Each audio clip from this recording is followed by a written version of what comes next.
Hi everyone, and welcome to the course of World History. I am Mr. Samuelson, and today we are going to be looking at the spread of industrialism. As we know, it began in Great Britain, the United Kingdom, and it is going to radiate out to the rest of the world from there. Today is that story. So our essential question is, why did industrialization spread, and what was the impact of its spread? To take things back a step, the origins of the Industrial Revolution were in Great Britain, right here.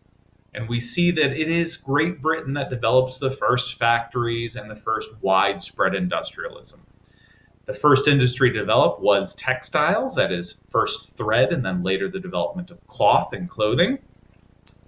But soon factories are producing other goods as well, including a wide variety of manufactured goods.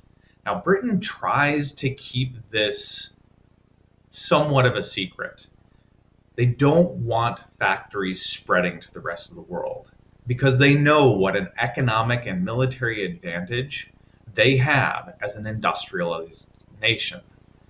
But despite the laws to keep this secret guarded and safe in Great Britain, it does eventually spread.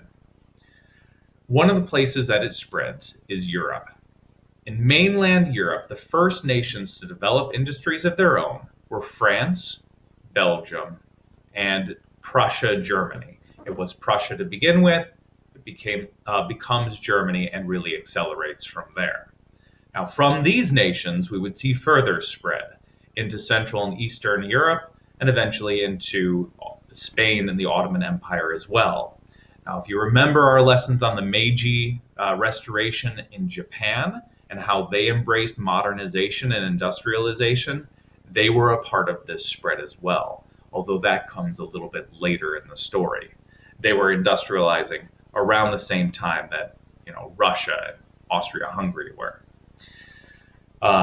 We do see in this case, almost universally true, those nations that get a little bit of government support in financing these early industries, see those industries be more successful early on. So this is not something that is done entirely in the private sphere. A lot of government support is going into helping new industries develop. Now, we're going to look at Germany as our test case for mainland Europe, because Germany is one that is going to rapidly industrialize, but it doesn't happen right away. As Germany is still Prussia, and before Otto von Bismarck has helped to unify these separate German states, Germany was more focused on unification and their struggles with France. And they were industrializing, but only a little bit. They hadn't distinguished themselves yet. For example, 1871, at the time of unification, Germany was far less industrialized than France. But once unification is taken care of, they can focus on industrialization, and soon they are far ahead of all Europeans, with the exception of the British. This industrialization is going to make Germany a new powerhouse in Europe, and it is part of why other nations feared them at the start of World War I, and why Germany does so well at the start of that war. Let's shift to the United States for a while. The Industrial Revolution moved quickly to the United States. And this was because of a man named Samuel Slater. Samuel Slater worked for Richard Arkwright, one of the first factory developers in Great Britain. And he memorized the plans for that mill. And then he snuck out of Great Britain with those plans memorized, came to the United States, got funding, and built the very first factory in the United States, in Rhode Island, a little town called Pawtucket. And Slater's mill was there. And people who came to work at Slater's mill saw how it worked, and they went out and copied it themselves, spreading the Industrial Revolution to the northeast of the United States. This gives the United States a bit of a head start on a lot of other nations, except, of course, for Great Britain. So, industry grows very quickly in the United States because resources are abundant. We don't have to import much. We can grow or harvest almost everything that we need here. Now, to show this trajectory, in the 1750s, the American colonies ranked behind nearly every European nation in manufacturing. On this scale over here, that bottom line, that is the United States, compared to all these other industrialized nations. By 1830, however, industrialism had really taken hold, and the United States ranked second in the world. By 1914, thanks to all of these resources, the United States surpasses Great Britain and becomes the top manufacturer in the world. Now, this chart here is very instructive. We can see at the start of our scale that Great Britain is already ahead, the United Kingdom, but the Industrial Revolution keeps them well ahead of the pack. The United States, starting in last place, industrializes quickly, so that by 1830, ahead of everybody else, and skyrocketing ahead of Great Britain as we get closer to the 1900s.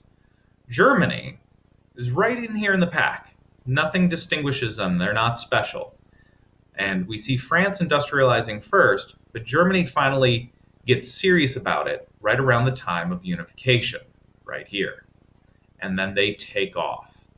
And pretty soon, they are substantially ahead of any of their other European rivals, except for Great Britain. But Great Britain sees this trend line. They're worried that Germany might catch them one day. And this is, again, one of those things that kind of leads into World War I. All right, urbanization. Industry provides a large number of jobs for the growing population. And we've talked about how this revolution in farming, new farming techniques, meant more food from less labor, which means populations can grow more quickly, and we need fewer people on the farms to do it. So we have a lot of people who now need jobs. So they start to move to where these jobs are located, which is in cities, where there's already an existing labor force. From 1800 to 1850, London, which was already one of the world's most developed cities, or Europe's most developed cities, saw a population increase of 250%. It more than doubles in 50 years. Some U.S. cities saw an even faster rate of growth. We see down here the shift from rural, living outside of cities, to moving into cities, move from a definite rural economy to one that is kind of 50-50 by the end of World War I. City populations are taking off. New York at 1.1 million, going up to 3.5.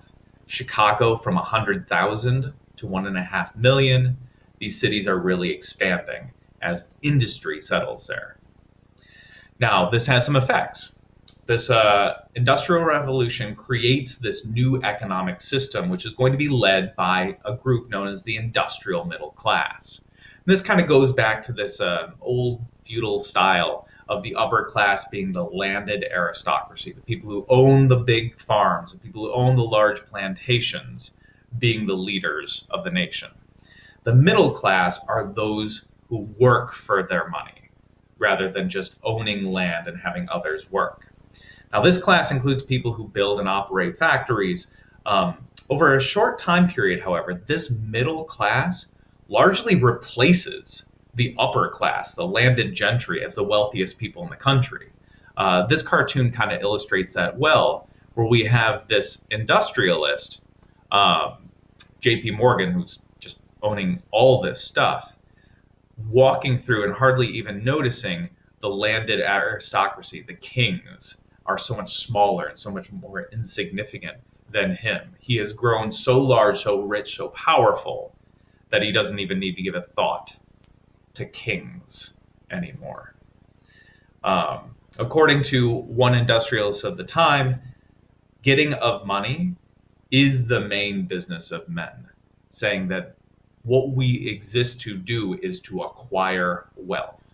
Now, you can argue against this, and people at the time did, but the most powerful people on earth were quickly becoming these industrialists who lived by that mantra. So what about everybody else, the working class? Well, it's not going to be so good for them. To maximize profits, these industrialists are taking advantage of the growing population, more and more labor. With a high population, with a high labor cost, supply and demand here is not working for the average laborer. More labor means more supply of labor, which means they can charge less for their service. It drives down costs. And with no shortage of workers, you can get fired really easily. I can replace you with a large number of unemployed people. Wages are kept very low. Working conditions are really poor. Why spend money heating your factory when you've got unemployed people who would be happy to work in a cold factory? You also are pushing your laborers 12, 16 hours a day, 6 days a week with very little rest. We'll come back to the impacts of this in a future lesson, but that is all for today. I hope that you enjoyed this lesson. I hope you learned something. Farewell.